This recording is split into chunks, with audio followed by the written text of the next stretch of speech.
नमस्कार, मैं ऋचा जोशी आपसे मुखातिब हूँ।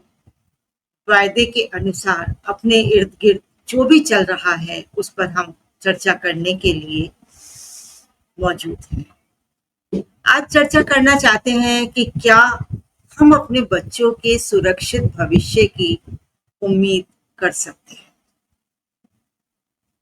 ये विषय इसलिए दिमाग में आया क्योंकि कल शाम यानी 18 जुलाई 2025 नोएडा में एक होनहार छात्रा ने सुसाइड कर ली। उस सुसाइड नोट का मजमून मैं आपके सामने रख रही हूँ। मेरी मौत के लिए पीसीपी और डेंटल मेडिकल कॉलेज के टीचर जिम्मेदार हैं। उन्होंने मुझे मानसिक रूप से प्रताड़ित किया, अपमानित किया। उनकी वजह से लंबे समय से डिप्रेशन में हूँ। मैं चाहती हूँ कि उन्हें भी यही सब सहना पड़े। सॉरी, मैं अब और नहीं जी सकती। ये बात नोएडा की शारदा यूनिवर्सिटी की छात्रा ज्योति शर्मा ने अपने सुसाइड नोट में लिखी है। उन्होंने फांसी लगाकर अपनी यही लीला समाप्त की। बीडीएस सेकेंड ईयर की स्टूडेंट ज्योति शर्मा गुरुग्राम की रहने वाली थी और कॉलेज के हॉस्टल रूम में उन्होंने फांसी लगाकर जान दे दी।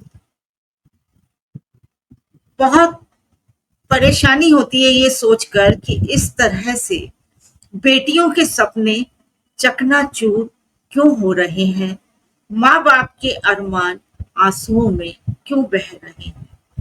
अपनी बेटी को डॉक्टर के रूप में देखने की इच्छा माँ बाप की तो मन में ही रह गई। सोचना पड़ेगा कि इस पीढ़ी की बच्चियों का जिंदगी से मोह क्यों खत्म हो रहा है।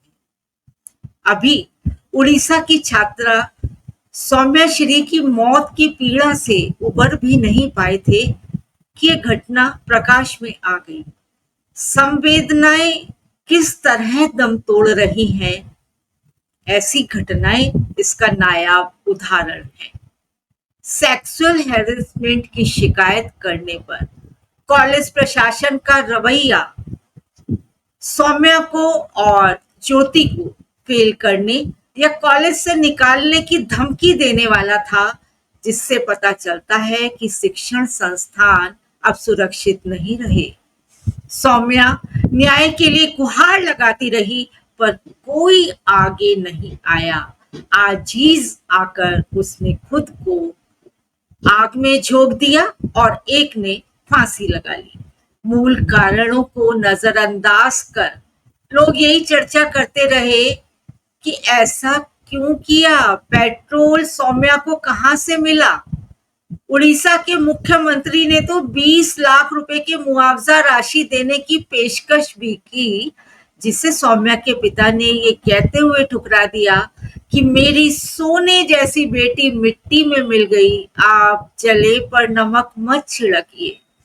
दूसरी ओर ज्योति के अभिभावक कॉलेज हॉस्टल के बाहर धरने पर बैठे हैं और उनकी ये मांग है कि उत्तर प्रदेश के मुख्यमंत्री योगी आदित्यनाथ और प्रधानमंत्री नरेंद्र मोदी खुद आए और उनकी पीड़ा को समझे। देखिए क्या होता है। और इतना ही नहीं, महाराष्ट्र के ठाणे में भी बेटियों को किस तरीके से परेशान किया गया।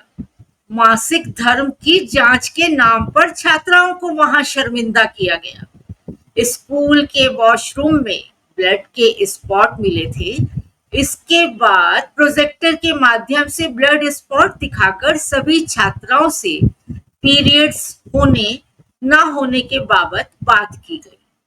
जिन छात्राओं को माहवारी आ रही थी, उनके अंगूठे का निशान लिया गया। लेकिन सबसे ज्यादा कष्ट की बात यह है कि उन सभी छात्राओं के जिन्होंने मासिक चक्र आने की बात से इनकार किया था, कपड़े उतरवाकर जांच की गई।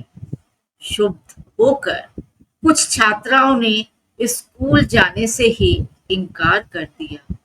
मुझे धूमिल की एक कविता याद आ गई कि लोहे का स्वाद लोहार से मत पूछो, लोहे का स्वाद लुहार से मत पूछो, उस घोड़े से पूछो जिसके मुंह में लगाम है। लोहे का स्वाद लोहार से मत पूछो, उस घोड़े से पूछो जिसके मुंह में लगाम है। बहरहाल बीते एक पखवाड़े में तो छात्राओं के उत्पीड़न से संबंधित मामलों की मानो बाढ़ ही आ गई है। 8 जुलाई 2025 को झारखंड सिडमेगा की 9 वर्षीय बेटी के साथ स्कूल शिक्षक और 2 अन्य लोगों ने बलात्कार किया। 9 जुलाई को महाराष्ट्र के सांगली में 10वीं क्लास की छात्रा के साथ बलात्कार और ब्लैकमेलिंग का मामला संज्ञान में आया। छत्तीसगढ़ बिलासपुर में 15 जुलाई को अंकिता यादव ने प्राचार्य और सहायक अध्यापक पर मारपीट और अनुचित व्यवहार का आरोप लगाया। इससे पहले कोलकाता लॉ कॉलेज में एक छात्रा ने 4 लोगों के खिलाफ बलात्कार का मामला दर्ज कराया था, जिसमें सुरक्षा गार्ड भी शामिल था। दिल्ली नगरी में 4 जुलाई को 15 वर्षीय नाबालिग लड़की के साथ छेड़छाड़ और अभद्रता का मामला रिपोर्ट हुआ। उत्तर प्रदेश के बरेली जिले के इज्जत नगर में भी दिन दहाड़े एक छात्रा को इज्जत अपनी उतरवानी पड़ी। शैक्षणिक संस्थानों में हुए ऐसी घटनाएं डर का माहौल पैदा करती हैं और मोरल को डाउन करती हैं। बच्चियों के वो स्कूल जाने से कतराने लगती हैं, उनमें आत्मविश्वास टूटने लगता है।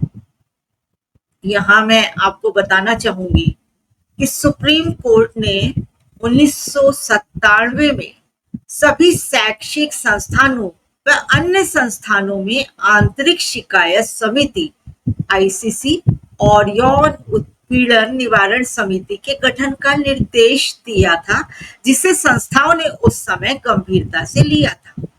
वर्क प्लेसेस इंस्टीट्यूशंस के आंतरिक सदस्यों के साथ बाहरी लोगों को जो एक्टिविस्ट हों इस समिति में रखे जाने की योजना थी।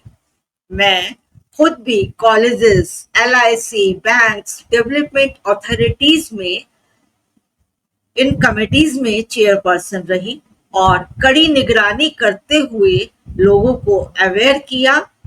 तीखे तेवर के आगे लोगों की जो हिम्मत कम हो पाती थी और कुछ केसेस जो सामने आए उनमें कड़ी सजा दिलाई गई। 2013 में इसे अधिनियम बना दिया गया, लेकिन उसके बाद अब कमेटीज गठित तो हो रही हैं पर कोई काम नहीं हो रहा, सिर्फ खाना पूरी हो रही है।